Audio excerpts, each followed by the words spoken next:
délégué, Bourreau Nato Aristide, vous dit bonjour. Si nous sommes là ce lundi 13 mai 2024, c'est pour encore monter les couleurs de notre belle patrie, la Côte d'Ivoire, le plus haut possible. Monsieur l'ADC, avec votre permission, en signe d'amour, de respect et de considération pour notre belle patrie, la Côte d'Ivoire, tous ayant la main droite sur le cœur. Et nous entendons la Côte d'Ivoire. En tout cas, félicitations pour votre habillement. Vous êtes coquette, bien propre, et comme on le veut toujours. Ça nous réjouit le cœur. Eh bien, la A8 sera à l'honneur avec la oratoire. Je pense bien que c'est l'importance du jeu chez l'enfant, n'est-ce pas? Donc, vous avez l'espace et le temps et nous allons vous regarder. Merci. Comment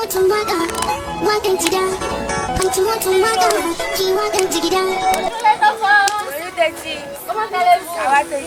Que faites-vous? Un jeu. D'accord, amusez-vous bien. Hein? D'accord, Téti. Ne vous blessez pas. Tu me trouves mieux Tu jouer. joues ma voix. Maman! Mais madame, comment on entend de jouer? Que fais-tu, madame?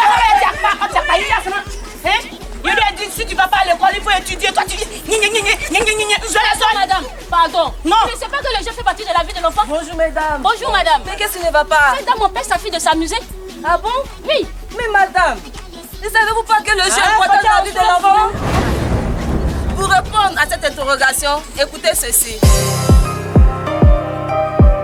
une activité physique ou mentale qui n'a pas d'autre but que le plaisir qu'il procure. C'est également un principal outil par lequel l'enfant apprend.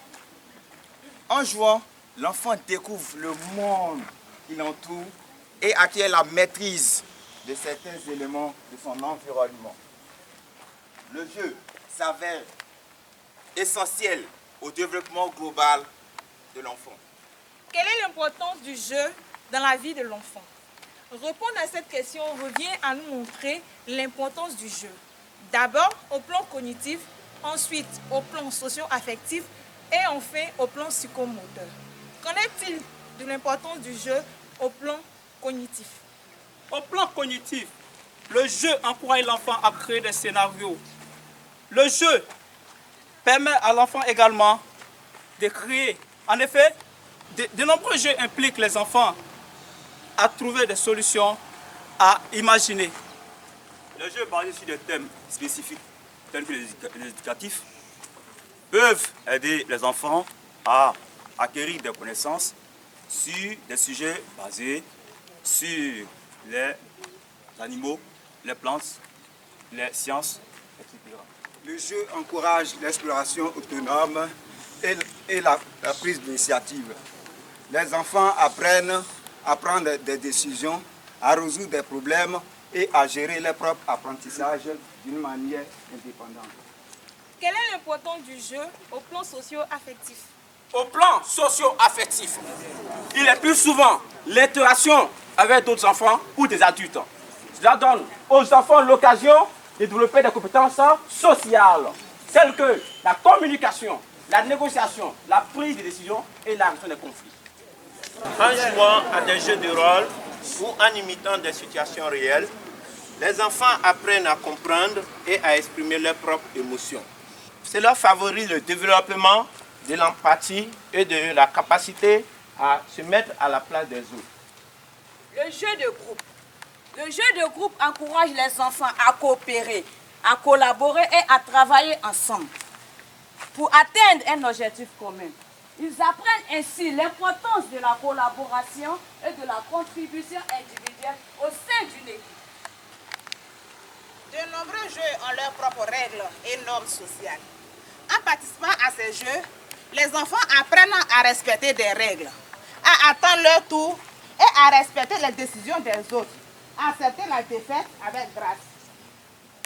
Aussi dans le jeu, c'est surmonter les obstacles, c'est interagir avec succès, avec d'autres enfants, renforcer la confiance des enfants en soi. Cela les encourage à participer davantage, à s'engager dans l'interaction, dans le social positive. Qu'en est-il de l'importance du jeu au plan psychomoteur?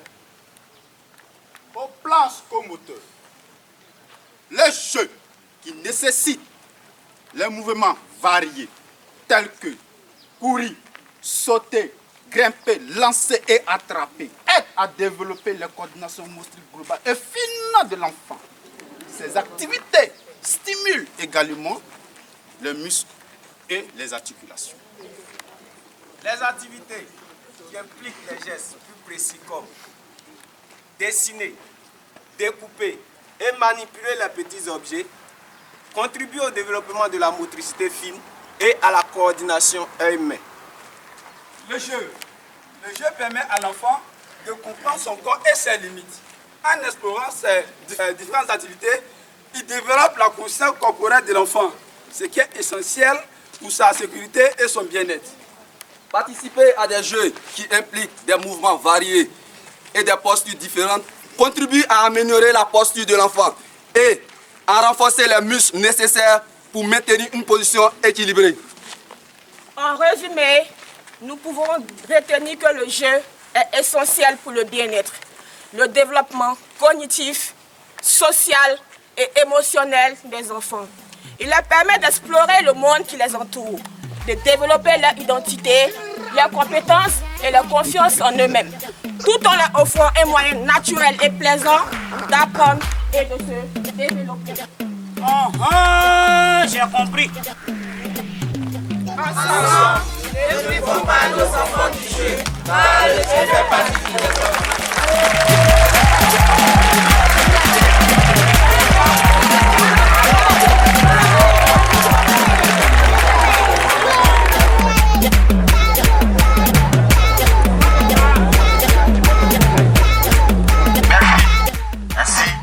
À travers votre prestation, nous donnerons la parole à M. l'ADC qui va apporter son grain de sel à cette compétence afin que chacun puisse comprendre véritablement l'importance du jeu et de ce qu'il y a comme composante. M. l'ADC. Merci beaucoup, messieurs les éducateurs. C'est un thème qui fait partie de la vie des enseignants. Parce que votre métier vous met en contact avec les enfants. Mais qu'est-ce que c'est la vie des enfants? Qu'est-ce que les enfants aiment? La définition de l'enfant, c'est le jeu. Un enfant est égal au jeu. On ne peut pas empêcher un enfant de jouer. On ne peut pas priver un enfant de jeu. Parce que le jeu, c'est la vie de l'enfant.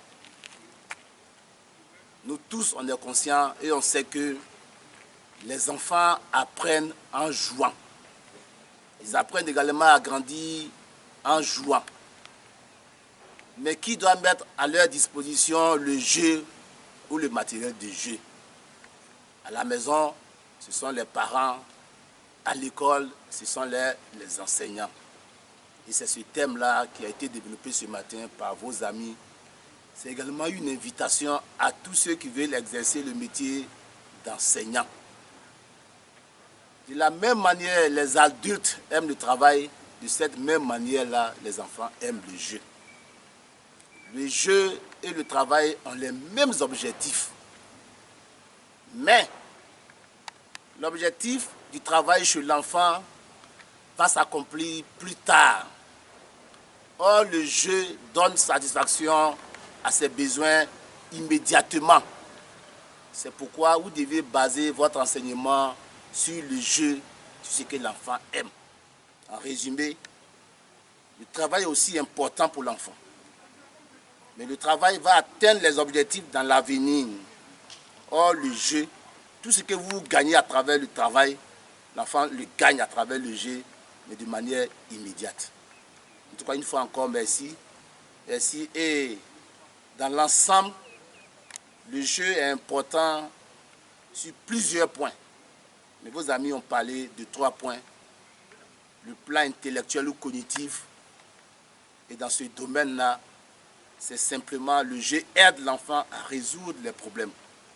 Vous voyez que pour ceux qui font EPS, quand vous faites par exemple la mare au crocodile, comment arriver à traverser la mare sans se faire attraper par les crocodiles? Vous voyez qu'il faut développer une intelligence. Si on n'est pas intelligent, on va se faire attraper facilement par les crocodiles. Et sur le plan socio-affectif, sur le plan relationnel, sur le plan de la vie avec les autres. Vous voyez que dans leur sketch, chaque jeu que font les enfants, ces jeux-là ont des règles. Et c'est le respect des règles qui favorise la vie en communauté. Chacun de vous a son comportement. Si on ne met pas des bases de vie, on ne pourra pas vivre ensemble. Et le dernier plan a été également vu, le plan psychomoteur, le plan physique, où l'enfant acquiert la vitesse, l'endurance, la justesse, la droiture. Une fois encore, pour vous inviter à s'appuyer sur le jeu pour atteindre vos objectifs.